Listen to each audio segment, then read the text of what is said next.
Bonjour, bienvenue aujourd'hui sur ce troisième volet des rendez-vous de l'IA avec VMark et IBM. Pour résumer, nous avions eu une première session euh, qui a eu lieu donc il y a quelques mois avant les vacances sur l'intelligence artificielle dans le B2B. Il y a eu une autre session qui a eu lieu une quinzaine de jours après ou un mois après, donc l'intelligence artificielle dans le B2B2C.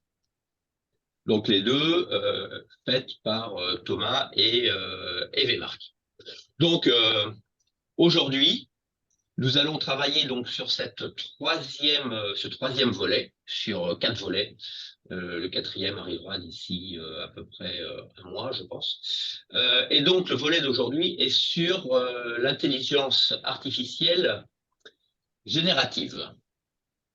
Donc, nous allons commencer déjà par un petit agenda avec une présentation des speakers et une présentation de VMark pour ceux qui n'ont pas été présents dans les deux premières sessions. Après, nous allons parler des nouveautés. Et après, le gros de la partie sera sur les cas d'usage. Nous axons toujours ces présentations sur les cas d'usage pour bien vraiment illustrer ce que nous sommes capables de faire. Une conclusion et puis un rendez-vous sur les prochaines dates. Donc la première chose, c'est la présentation des speakers. Donc Linda, je te laisse la parole. Merci Marc. Bonjour à toutes et à tous. Linda Schlaff. Je suis en charge de la structure VMark France, qui est filiale de VMark Group, qui est située en Espagne à Madrid. Et j'ai pour ma part intégré cette structure en 2003. Nous vous présentons aujourd'hui ce webinaire dans le cadre de notre partenariat plus qu'historique avec IBM. Voilà. Je te redonne la main, Marc. Ah bah oui, je suis sur Présenté à ton tour. je suis la deuxième icône, donc enfin icône, faut pas exagérer. Marc son voisin, je suis ingénieur sur le développement manager chez VMark pour les produits IBM. Donc c'est marqué ALM, mais également tous les produits IBM. Je suis donc là pour promouvoir les solutions IBM au sein de VMark et sur leurs clients. Thomas? Oui, de mon côté, donc Thomas Donien, je suis le leader commercial ou en bon français, market leader France des solutions d'intelligence artificielle d'IBM, couvrant la business analytics, tout ce qui est autour de Watson X, donc l'intelligence artificielle, les capacités de la mise en place, et puis des solutions plus métiers autour de la lutte contre la fraude, blanchiment d'argent, risque, conformité. Très bien, donc merci Thomas. Aussi bien Linda que moi avons utilisé le mot VMark, donc également pour ceux qui n'étaient pas là aux précédentes éditions, qui sommes-nous? Donc VMark est un business partner que je vais qualifier d'historique d'IBM, puisque nous avons plus de 20 ans d'existence, et que VMark a été d'ailleurs créé à la demande d'IBM pour faire de la distribution de solutions. Alors en fait, VMark a une particularité, c'est qu'il a une double casquette. Nous sommes à la fois business partner pour des clients finaux, c'est-à-dire que nous vendons les solutions d'IBM à des clients pour leur usage propre, mais nous sommes également distributeurs de solutions d'IBM pour des intégrateurs ou des services providers, etc. C'est-à-dire que nous vendons nous vendons les solutions d'IBM en marque blanche à des partenaires qui vont les encapsuler dans des solutions pour pouvoir en faire eux-mêmes une solution pour leurs clients. Donc, que vous soyez utilisateur direct de l'intelligence artificielle, nous sommes là pour vous aider. Que vous vouliez travailler sur l'intelligence artificielle pour apporter des solutions à vos propres clients, nous sommes également là pour vous aider. Donc voilà, c'est vraiment le mot qu'il faut retenir. Vente directe, vente indirecte égale VMark. Voilà, je crois que nous sommes uniques sur le marché français avec cette double casquette. Donc maintenant, on va revenir à notre mouton de la journée, donc l'intelligence artificielle générative. Et donc, je vais pas rester très très longtemps sur cette slide parce que Thomas a beaucoup de choses à dire. Donc, mais il y a 5 mots qu'il faut retenir et qui vont être mis en exergue par Thomas tout au long de cette présentation. C'est donc l'intelligence générative chez IBM se décline avec donc ces 5 mots qui sont l'éthique, l'ouverture, l'adaptabilité, l'économie et la gouvernance. Donc tout ça va être montré à travers des cas d'usage et à travers le nouvel outil Watson X for AI que va vous présenter Thomas. Donc je pense que le mieux, c'est de laisser maintenant la main à Thomas. Thomas, the stage is yours, comme on dit en bon français. Oui, merci beaucoup, Marc. Effectivement, moi, je voudrais juste faire un petit retour arrière sur VMark. Effectivement, VMark a un positionnement très, très singulier sur le marché des business partenaires d'IBM. Moi, je suis présent parce qu'il y a cette dynamique aussi de faire cette proposition de valeur au travers des webinars, au travers de la diffusion de la connaissance, de faire effectivement, d'envoyer vers le marché les messages et de promouvoir effectivement les solutions IBM. Et l'objectif là aujourd'hui, c'est de parler de l'IA générative au travers de watsonx.ia. Et voir un peu ce que c'est. Donc, voilà. Je vous propose de commencer la session autour de cet outil watsonx.ia. C'est une solution par une petite définition de mots. Si vous voulez, quand vous aurez la présentation, si vous avez accès à la présentation, le lien derrière Generative AI vous renvoie sur un article intéressant de la Research IBM qui permet aussi de les définir un peu plus précisément que ces quelques mots. Donc, l'IA générative, c'est une classe d'algorithmes d'IA qui permet effectivement de générer des échantillons basés sur des modèles d'entraînement qui ont appris sur des dizaines, centaines, millions de paramètres et permettant ainsi de réaliser un certain nombre de fonctions. Et à l'intérieur de la générative AI, il y a un certain nombre de méthodes, dont des méthodes de foundation model ou modèle fondation. Ces modèles fondation sont des modèles basés sur des réseaux neuronaux avec un apprentissage non supervisé, sur des données non étiquetées, c'est-à-dire non tabulaires, donc texte en fait textuel, et permettant et en utilisant l'autosupervision, c'est-à-dire effectivement cette capacité de lui-même se superviser par rapport à la justesse de ces modèles, et ensuite permettant dans les usages pour les entreprises, ou en tout cas pour les personnes et les entreprises, d'avoir un très large éventail de tâches possibles. Et avec on change de paradigme en fait. On est en train de changer de paradigme. C'est ça que je voudrais retenir en fait sur cette première page. Bon, la générative IA, l'IA générative, c'est pas quelque chose qui arrive aujourd'hui avec ChatGPT. Hein, c'est pas du tout ça. La générative IA, elle existe depuis très longtemps, depuis plus d'une dizaine d'années.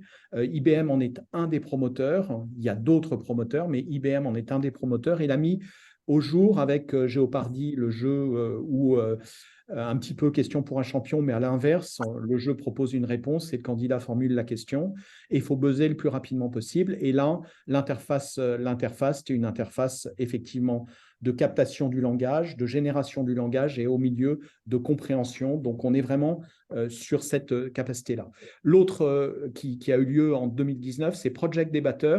Alors là, il est resté un peu je dirais un peu confidentiel, mais malgré tout, c'est un élément assez différenciant. Je voudrais juste vous faire écouter peut-être une petite partie d'une minute de cette chose-là. Round one will be Project Debater, a 4-minute introduction from Project Debater. Again, and Project Debater actually has a gender. She will be arguing.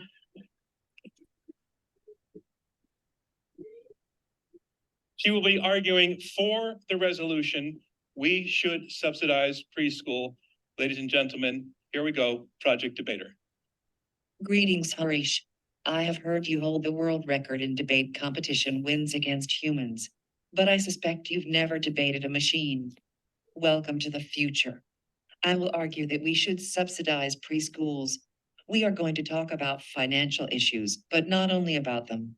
In the current status quo, we accept that the question of subsidies goes beyond money and touches on social, political, and moral issues. When we subsidize preschools and the like, we are making good use of government money. Bon, vous avez compris, c'est une machine qui est capable de récupérer un corpus de documents, de le synthétiser et ensuite de comprendre ce que va dire l'autre pour effectivement reformuler. Et l'un prend une position pour, l'autre prend une position contre sur un thème technique. Et c'est exactement effectivement cette Generative AI. On a passé effectivement une étape supplémentaire avec GPT, avec DAL, etc. pour le grand public, avec des modèles qui sont énormes et qui permettent de répondre globalement à n'importe quelle question, même si elle n'est pas toujours, en général, elle est bien répondue, mais même si elle n'est pas toujours exacte à 100%. Mais voilà, on est vraiment passé comme dit la machine, dans le futur. Donc, moi, je voudrais commencer par un exemple. Parce que là, on a vu quelque chose, bon, je dirais, qui est un challenge, mais je voudrais montrer l'exemple, par exemple, d'un marketeur qui est marketeur pour une marque d'un magasin, de meubles, d'ameublement. Et il a une population en face, il a besoin de segmenter, puis ensuite de générer effectivement les campagnes sous-jacentes à cela. Et générer une campagne, ça veut dire des rédactionnels, ça veut dire effectivement pas mal de contenu basé effectivement sur de la donnée objective que sont ces segments qui sont normalement bien travaillés par les outils de machine learning traditionnels. Donc, ce que je voudrais vous montrer, c'est effectivement, on est dans la logique du marketing. Cette logique du marketing, on va générer des clusters. Donc, moi, j'ai une population de clients, je veux générer des clusters. Ces clusters, je vais sélectionner les éléments des clusters et de la population par rapport à ces clusters que je veux générer. Je veux aussi générer les dimensions, c'est-à-dire le fait que ce qui m'intéresse, c'est le montant d'achat, c'est la typologie du bien acheté, le nombre de transactions, etc., etc. Et je génère, et ça me génère effectivement des éléments objectifs que je suis capable d'auditer. Là, pour l'instant, je suis vraiment dans le monde de la segmentation machine learning, et de la segmentation machine learning et de la restitution en mode tableau de bord de ce machine learning. Là où on va avoir quelque chose d'intéressant, c'est que ce fameux segment, eh bien derrière, on va demander à l'IA générative de générer les segments. Donc là, en l'occurrence, on en a un. On va lui demander d'incarner un persona. Donc, il a l'IA générative. Tout ce qui est sur cette page a été généré par l'IA générative. Effectivement, on va lui demander de caractériser ce profil. Donc, ce profil, il l'a nommé Lisa. Elle est dans la cible donc des 20-30 ans, 35 ans. Et ensuite, quels sont les éléments clés qui vont faire que Lisa va réagir, donc les préférences d'achat, etc. Ça a été généré par l'IA générative. Et puis, et tout ça, vous voyez, c'est un applicatif, ce sont des services qui sont proposés au sein de l'entreprise. Et puis derrière, on peut même discuter avec Lisa, qui a un profil tel que vous l'avez vu précédemment, généré par l'IA générative. Et maintenant, on va essayer de voir quel peut être son comportement. Donc, en tant que marketeur, moi, je vais lui poser des questions. Bon, OK, qu'est-ce que tu as dépensé lors des précédentes vacances? J'ai été à Rome. Qu'est-ce que tu as fait pendant les précédentes vacances? J'étais à Rome, il a fait beau, c'était chouette, etc. Donc, on est capable effectivement d'échanger avec un profil totalement virtuel qui a été appris grâce à la Generative AI qui a été générée précédemment. Et puis, on va passer encore une étape suivante. On va lui dire, bon, maintenant, moi, ce qui m'intéresse, c'est par rapport à un canal, par rapport à une typologie de produit, eh bien, je voudrais effectivement, donc là, une campagne de type sur des tweets. Le but, c'est du monitoring, de ce qu'on appelle les biens à la maison. Eh bien, je voudrais qu'on génère derrière 3 messages publicitaires qui seront portés via les tweets vers ce profil-là, donc incarné par Lisa. Et effectivement, on a la génération automatique de ces profils, de ces personas. Il faut savoir qu'une campagne marketing, ça peut prendre un mois à définir. Quand on le met en usage, cet exemple-là est mis en usage dans des sociétés actuellement, dans des entreprises, et effectivement, ça raccourcit à peu près de 90% le temps de la mise en place de la campagne. Ça paraît basique vu comme ça, mais c'est l'exemple que je voulais vous donner. Ce qu'il faut retenir dans cet exemple, c'est le couplage entre l'IA, enfin, le fait qu'on va avoir des services qui vont petit à petit amener de la valeur. Et en l'occurrence, l'IA générative va amener cette valeur rédactionnelle, va amener cette incarnation, si j'ose dire, de cette incarnation telle que vous l'avez vu dans l'exemple. Alors maintenant, je voudrais aussi que vous compreniez dans ce déroulé la stratégie d'IBM autour des produits Watson X, et en l'occurrence la déclinaison watsonx.ia. Sachez qu'il y a dans cette déclinaison des modules watsonx.ia, watsonx.data, watsonx.gouvernance, watsonx.assistant et watsonx.discovery. Donc, il y a effectivement une déclinaison. Là, on va se focaliser sur tout ce qui tourne autour de la générative AI, qui ensuite infuse bien sûr sur l'ensemble des produits. Alors, watsonx.ia, watsonx au sens large, c'est une solution IA industrielle. C'est ça le driver d'IBM. Et on va voir un peu plus loin qu'est-ce qui fait qu'on peut dire qu'on puisse dire ce paradigme. Derrière, on voit sur le marché, et le marché le dit, n'importe quel acteur sur le marché va dire « mon modèle, le mien, là, est le meilleur ». Microsoft, Google, voilà. Alpha dernièrement, avec la main, etc. Donc, chacun dit « mon modèle est le meilleur ». Et c'est ça, actuellement, le point d'entrée commercial. Mais en fait, d'abord, il y a plein de modèles. Il y a des modèles hyper généralistes et puis des modèles un peu plus spécialisés. Et en fait, la question, c'est sûrement que le modèle est super bien. Mais d'abord, fait-il tout? Fait-il bien et fait-il tout? Est-il éthique? Est-il responsable? Et ça, c'est quelque chose d'intéressant puisque l'Union européenne est en train d'installer TrustAI, donc l'IA Act, qui demande à ce que les entreprises soient en capacité de justifier le caractère éthique et gouvernable de leur IA. Est-ce que je peux l'entraîner avec mes informations de mon entreprise? Parce que moi, je n'ai pas le même vocabulaire que mon concurrent. Comment puis-je modifier effectivement ces modèles? Est-ce que je peux intervenir dessus?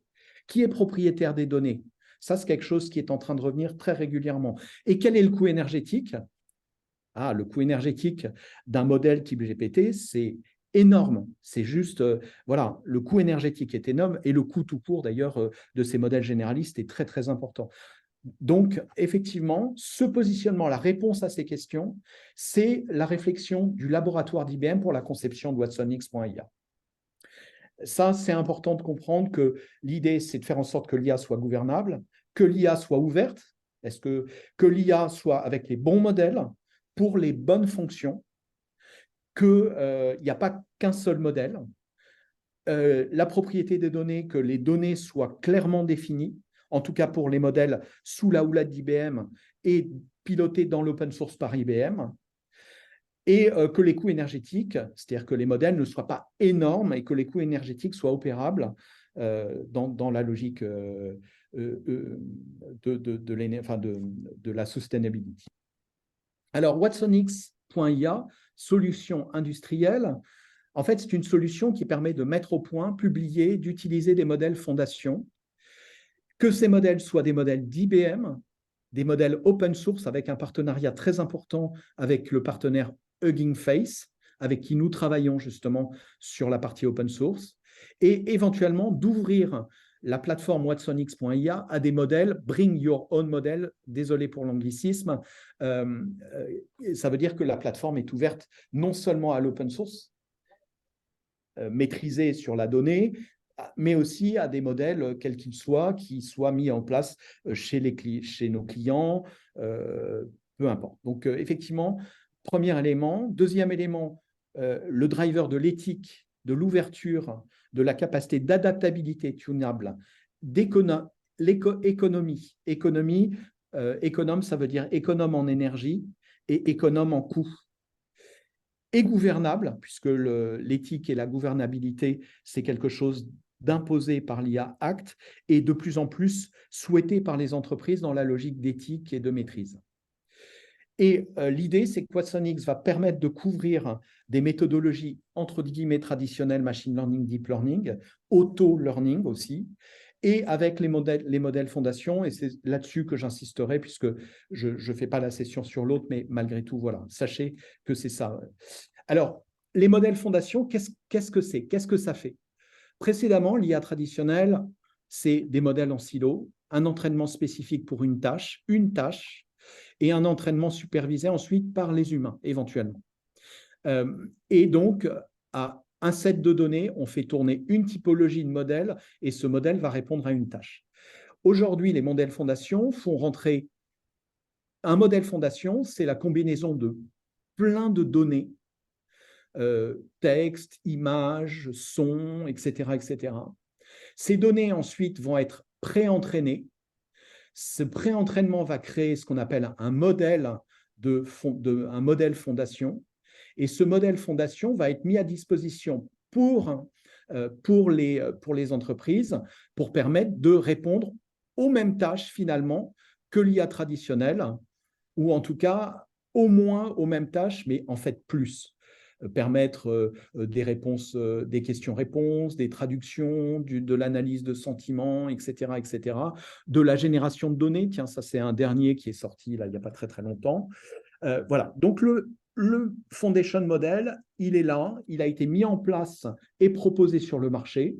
C'est ces fameux noms un peu barbares que je vous ai présentés précédemment, Llama, Flan, BERT, GPT, Granite, etc. Tous ces noms-là sont des noms de modèles, fondation. Ils ont un savoir-faire, chacun a un savoir-faire, et ils ont une profondeur. Et plus le modèle est gros, plus il est coûteux, et plus il est coûteux aussi en énergie. Le deuxième élément, et ça c'est un positionnement important, c'est le fait de pouvoir faire ce qu'on appelle un fine-tuning, c'est-à-dire une spécialisation avec les données de l'entreprise au travers d'un fine-tuning pour créer un modèle dérivé qui correspond effectivement au vocabulaire de l'entreprise basé sur ce modèle fondation précédent, donc héritant effectivement des capacités du modèle fondation et permettant de faire éventuellement des tâches additionnelles, mais incorporant l'ensemble des tâches potentiellement de ce modèle. Donc, deux choses à retenir, fine-tuning et prompting, c'est deux choses très importantes pour la mise au point effectivement du modèle. Et une fois que le modèle est prêt, on peut l'envoyer pour l'usage. Et vous comprenez qu'on peut effectivement réaliser beaucoup plus de tâches avec un foundation model qu'avec l'IA traditionnelle. Alors, les tâches fréquentes, je vous ai parlé des différentes tâches, questions et réponses, mais ça peut être de la génération de résumés, ça peut être de la génération de contenu, ça peut être de la reconnaissance d'entités nommées. Par exemple, c'est-à-dire extraction d'entités nommées, je veux extraire tous les noms propres d'un texte. Et dans les noms propres, je veux qualifier les noms qui correspondent à des noms de personnes, des noms qui correspondent à des noms d'entreprises, éventuellement des noms qui correspondent à des navires ou à des lieux, ou etc. Extraction d'informations, par exemple, j'ai un rapport médical, je veux extraire le groupe sanguin et le taux de glycémie, et hop, j'ai cette capacité de lecture automatique pour extraire vraiment les deux points importants qui, moi, m'intéressent. La classification du contenu, est-ce qu'il y a un risque, est-ce que la personne est contente, pas contente, etc. Voilà, ça c'est les usages. Maintenant, comme je vous disais, là, à la rencontre du ou des bons modèles, en fait, Watsonix, qu'est-ce que c'est? Ce n'est pas un modèle, Watsonix.ia. Watsonix.ia, c'est un libraire de modèles. Donc, quand on l'a annoncé au 15 juillet, on a annoncé ces 5 modèles que vous avez sous les yeux encadrés sur la gauche. Et puis, le 21 août, on a annoncé 3 modèles de plus et ça va aller en grossissant. Alors, pourquoi est-ce qu'on annonce ces modèles? Qu'est-ce que contiennent ces modèles? Ces modèles, en fait, ça peut être des modèles third party, donc ils viennent de l'extérieur. Par exemple, celui-là vient de Meta. Effectivement, certains viennent de l'open source, d'autres viennent d'IBM, Granit donc. Quand on a des modèles open source qui sont instruits ici, ces modèles, ils sont instruits dans une logique d'éthique, de connaissance d'apprentissage sur des documents qui sont recevables, auditables, que l'on connaît et qui n'ont pas de biais dans la logique de propriété intellectuelle. Voilà, donc vous avez compris que Watsonix, ce n'est pas que un modèle, mais c'est un modèle et c'est toutes les capacités d'industrialiser ce modèle, c'est-à-dire de le spécialiser par des prompts, de le tuner, donc créer un modèle dérivé avec le vocabulaire de votre entreprise, éventuellement d'autres techniques, mais là, je ne rentre pas trop dans le détail aujourd'hui. Et voilà. Donc, construire un modèle, moi, ce que je vous propose, bon, j'ai une vidéo, mais je pense que c'est mieux d'aller en live sur l'applicatif. Donc, au passage, quand vous allez sur watsonix.ia, vous tombez sur ce site. Bon, il est en français, il est en anglais, d'accord. Enfin, il est traduit, hein, bien sûr. Là, je suis sur le site anglais. Quand je veux démarrer un trial, je demande effectivement d'avoir accès et je vais créer si j'ai un compte sur IBM Cloud, et effectivement, à un moment donné, eh bien, je vais tomber sur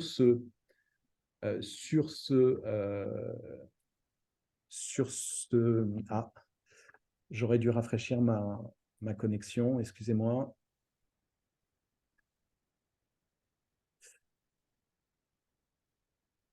Je vais tomber sur ce studio. Et ce studio, donc rebonjour, moi j'ai créé un projet. Ce projet, c'est un projet qui me permet de créer un ou plusieurs services. Et j'ai une entrée qui me permet d'expérimenter des modèles de base. Et ces modèles de base, eh bien, je vais retrouver des exemples. Et voyons un peu comment c'est conçu. Donc ça, c'est ce qu'on appelle le laboratoire d'invite ou le laboratoire des prompts. Et ces prompts, ils vont servir à quoi? Ils vont servir à construire un modèle, d'abord dans une logique d'apprentissage et ensuite dans une logique de vérification que l'apprentissage est pertinent. Donc si je regarde par exemple quelque chose d'intéressant, vous voyez, j'ai une logique de question-réponse qui aurait été captée par un speech-to-text dans un call center ou qui aurait été captée d'une manière ou d'une autre. Eh bien, j'ai la possibilité de lui faire apprendre. Donc, je lui dis, voilà ce qu'il faut que tu synthétises et voilà comment il faut que tu le synthétises. Donc, ça, c'est rentré et moi, je peux ajouter des exemples qui peuvent venir, par exemple, du travail que vous avez fait précédemment dans un call center ou du travail que vous avez fait précédemment avec un chatbot. Donc, vous pouvez ajouter des exemples et chaque exemple, vous allez pouvoir effectivement le agrémenter si jamais vous avez besoin de réapprendre. Mais vous voyez, là, je n'ai pas mis grand-chose en apprentissage. Finalement, il n'y a pas grand-chose. Eh bien, quand je vais l'essayer sur quelque chose d'un peu consistant, qui est un échange assez réel dans une logique de chatbot, et que je génère, eh bien, je vais vérifier que ce qui est dans le transcript eh bien, correspond bien à la logique de la synthèse. Et cette synthèse, soit je peux l'enregistrer, la personne qui va avoir un contact avec le client, il saura tout de suite de quoi ont été faits les échanges précédents. Voilà. Le deuxième élément, c'est que dans cette logique de prompt, vous voyez effectivement le modèle qui est utilisé. Donc là, je peux avoir accès aux différents modèles. J'en ai 3 par défaut, mais je peux afficher tous les modèles de base qui correspondent aux 8 que je vous ai montrés tout à l'heure. Et je peux mettre au point aussi, je dirais, l'appétence à la répétition, l'appétence, je dirais, à l'échantillonnage, à la répétition, éventuellement la séquence d'arrêt. Je peux vouloir arrêter à un moment donné la génération et la taille minimum et maximum de mon résumé. Voilà, ça c'est le point. Donc, si je regarde un peu l'échantillonnage qui n'est pas sur le paramètre de voracité, entre guillemets, j'aime bien ce mot, la température, enfin, tout est documenté de toutes les manières. Je peux avoir accès et comprendre exactement ce qui est sous-jacent à ça. Je pense que les data scientists, vous reconnaîtrez bien ces logiques-là, mais je vous laisse découvrir, on n'a pas trop le temps là, en une demi-heure de tout vous montrer. Donc effectivement, là, j'ai mis des exemples, mais j'ai mis d'autres exemples. Hein. Par exemple, j'ai l'extraction du revenu. Non, ce n'était pas ça que je voulais. L'extraction du revenu. Voilà, dans l'extraction du revenu, j'ai demandé un apprentissage sur cette phrase-là et je lui ai demandé de rentrer. Donc, j'ai tapé ces textes, hein, compagnie, c'est IBM, Year, c'est etc. Donc là, je ne lui ai pas demandé d'apprendre, je ne lui ai pas demandé de me restituer, je lui ai demandé d'apprendre. Et puis après, je lui ai envoyé ce texte-là, donc qui est un texte que j'ai tapé, et ce texte-là que j'ai été récupéré sur un rapport annuel. Et derrière, effectivement, eh bien, je peux faire restaurer. Tac. Je peux effectivement faire générer et vérifier que la donnée est bien rentrée. Et puis, je peux augmenter ce modèle en disant increase revenue rate. Vous le voyez en français, en anglais. Là, je suis sur un modèle en anglais. J'aurais pu le faire en français aussi, hein, rassurez-vous. Et derrière, et puis avec une capacité de traduction aussi. Bref, on peut aller très loin hein, dans la logique. Mais là, donc là, j'ai rajouté cette increase revenue rate. Et là, c'est intéressant. C'est intéressant parce que dans cette donnée-là, j'ai un peu plus d'informations que dans celle-ci. Et lui s'est dit, ben, il me rajoute des éléments. Eh bien, je vais aller chercher un peu plus d'éléments tels que je peux le lire dans le texte. Et il a été me créer increase revenue rate, mais aussi le profit before tax de 4%, alors que je ne lui avais pas demandé. Et idem, là, il a été me récupérer plus de choses. Increase revenue rate, donc c'est bien 27%, mais il a été me rajouter effectivement des éléments sous forme de label. Et donc, je peux effectivement faire ce type d'opération. Je peux faire plein d'autres types d'opérations. Donc là, je vous ai montré la mise au point. Et une fois que c'est au point, eh bien, je peux exposer mon service ou bien l'opérer dans un Jupyter Notebook ou dans watsonx.ia, dans un pipeline graphique. Bref, je peux l'utiliser pour le mettre à disposition dans l'entreprise, soit d'appel direct du service, soit incorporé pour créer des services plus complexes. Voilà, ça c'est ce que je voulais vous dire sur le lancement. Ensuite, il y a d'autres cas d'usage. Donc, je ne sais pas si j'ai le temps. Non, c'est en train de passer, l'heure est en train de passer.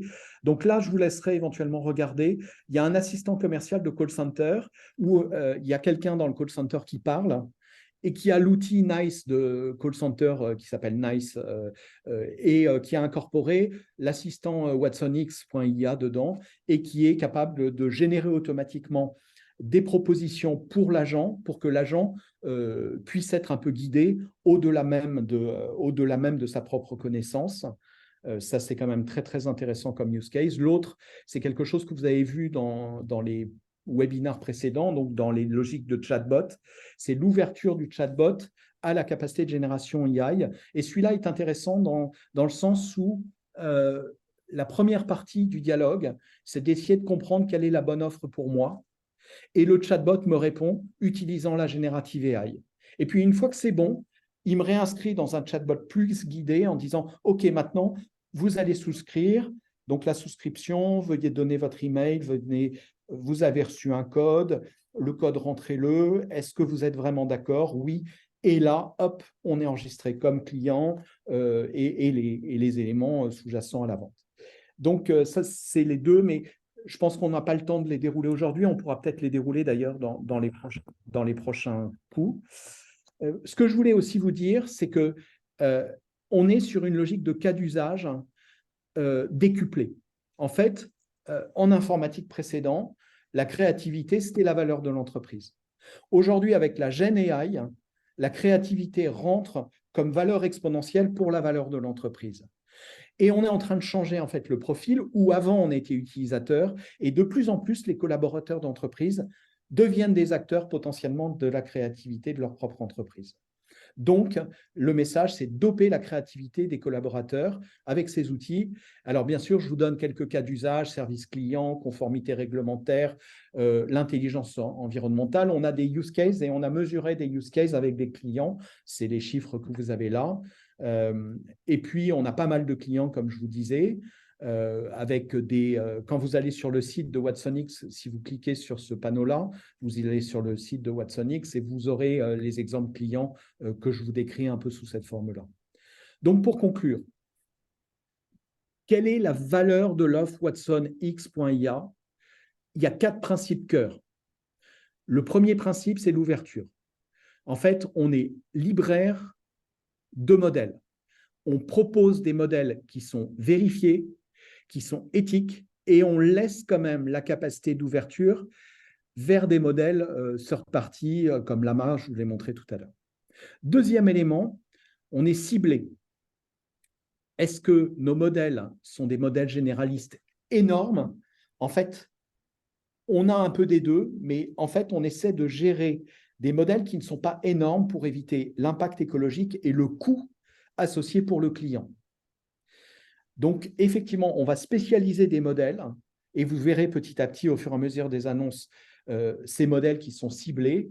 Il y en a un qui a été fait, par exemple, pour la météo avec la NASA, là, analysant plein d'images et déduisant des situations météorologiques de catastrophe et anticipant cela. Effectivement, les modèles vont être des modèles ciblés et que l'on proposera au marché pour éviter l'impact écologique et le coût financier pour le client. La confiance, c'est ce que je vous disais sur l'éthique et la gouvernance. La confiance, c'est le fait que quand on pose une question, on sait que les données qu'on utilise, il n'y a pas de propriété intellectuelle dessus, qu'on ne peut pas être attaqué sous-jacent, qu'on pourra expliquer les modèles. Et ça, c'est clé dans un environnement qui est aussi réglementé et dont la réglementation est en train d'arriver. Et c'est maintenant, c'est-à-dire qu'aujourd'hui, avec watsonx.ia, vous avez quelque chose, vous avez vu, très simple, prompt. Alors, la technique des prompts, c'est un apprentissage, mais c'est un apprentissage verbal. On n'a pas besoin de connaître des choses incroyables. Bien sûr, quand on va exprimer un rapport d'audit et demander une synthèse, bon, voilà, on va écrire un texte, il y a une synthèse qui va être générée. Ou bien quand on va demander de générer automatiquement le rapport d'audit, il va s'appuyer sur de la donnée qui a été générée précédemment. Mais bon, effectivement, quand on va demander de générer du code, là, c'est un peu différent. Il faut quand même savoir un peu ce qu'on veut lui demander derrière. Donc, la technique du prompt, c'est un apprentissage, mais c'est maintenant. La plateforme, elle existe, elle est simple d'usage et vous pouvez l'utiliser tout de suite. Et c'est ça le message que je voulais vous passer, basé sur la plateforme WatsonX. Je vous ai focalisé ça sur l'IA, mais il y a aussi la gouvernance et il y a aussi, bien sûr, la data qui est très utile dans la mécanique, par exemple, dans les mécaniques où l'IA générative s'appuie sur la donnée de l'entreprise mise à jour régulièrement. Voilà, j'ai terminé presque. Je voulais zoomer sur 2 événements. L'événement Big Data IA qui se passe au Palais des Congrès, où IBM aura un stand. Et IBM fait pas mal d'ateliers de conférences. Si vous voulez aller voir d'autres use cases, ce n'est pas forcément inintéressant. Si vous voulez comprendre l'IA Act, comment l'appréhender, par exemple, la gouvernance, vous pouvez venir. Et puis, pour la communauté technique, il y a un échange, il y a un événement qui s'appelle Tech Exchange chez nous, à Bois-Colombes, le 12 octobre. Et vous avez le lien pour vous inscrire. En tout cas, voilà, c'est ce que je voulais vous dire. Je passe la main à Marc la main à Linda pour conclure la session.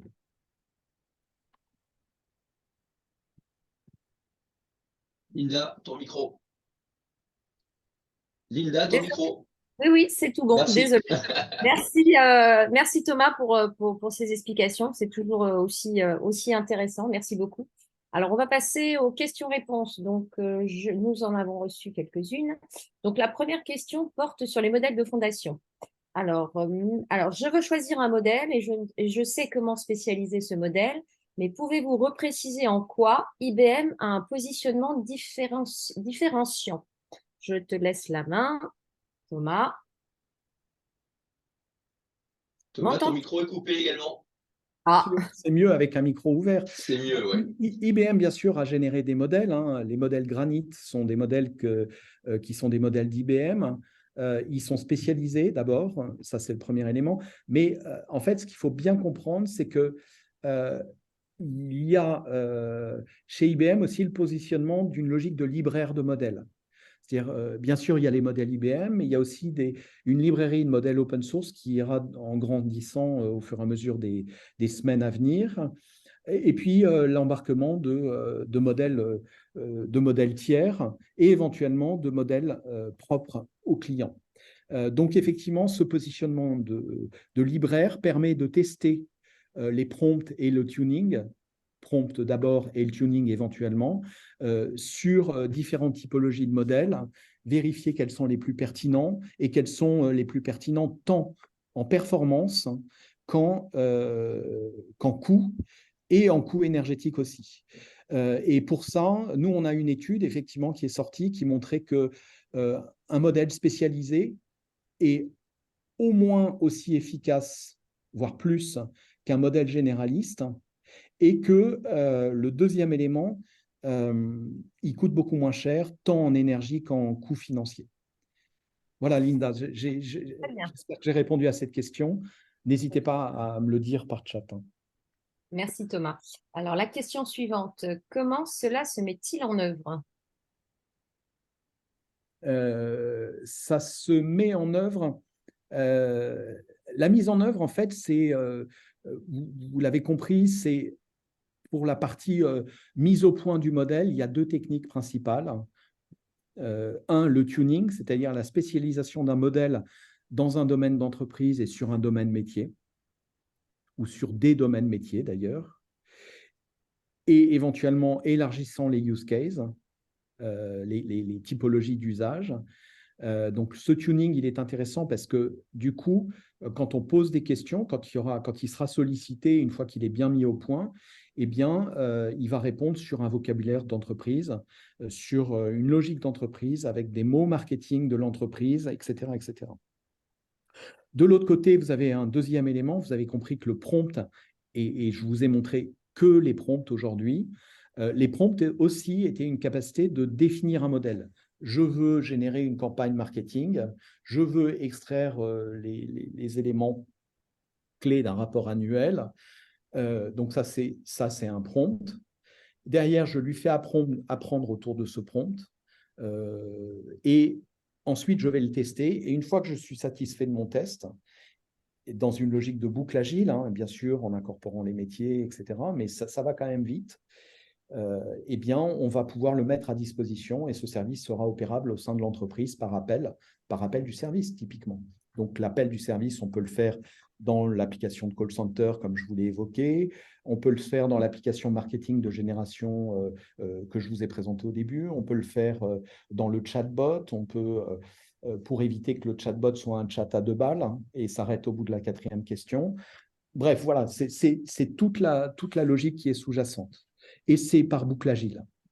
D'accord, très bien. Merci beaucoup Thomas. Et la dernière question, quels sont les profils justement pour cette mise en œuvre, les profils types? Sont des profils, en fait, sont des profils que l'on retrouve dans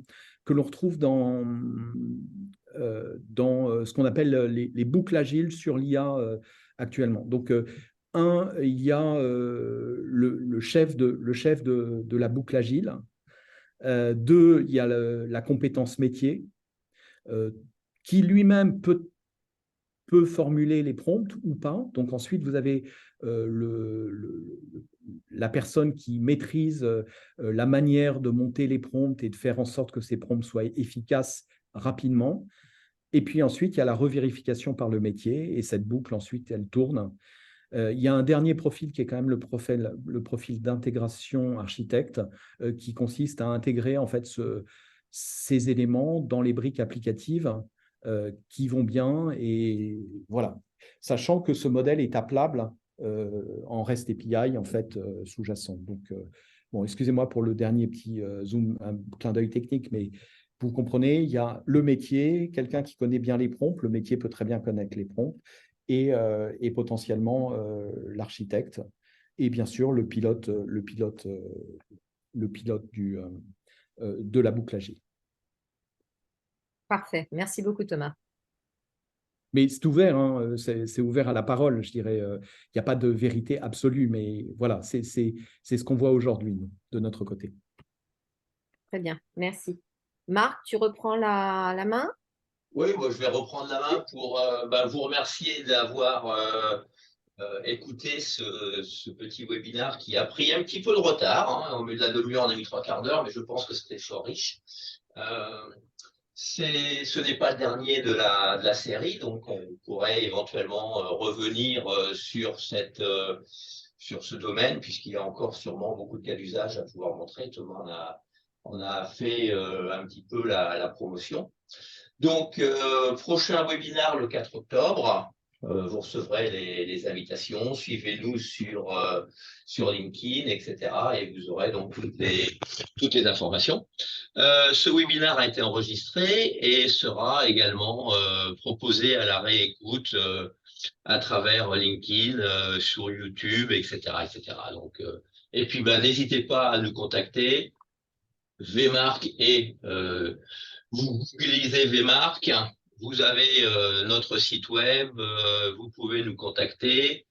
Apparaît ici nos numéros de téléphone et nos adresses mail, donc n'hésitez pas, nous sommes là, aussi bien Thomas que Linda que moi-même, pour répondre à vos questions et travailler avec vous. Écoutez, je vous remercie, je vous souhaite un bon appétit parce que l'heure approche et je vous dis à très bientôt.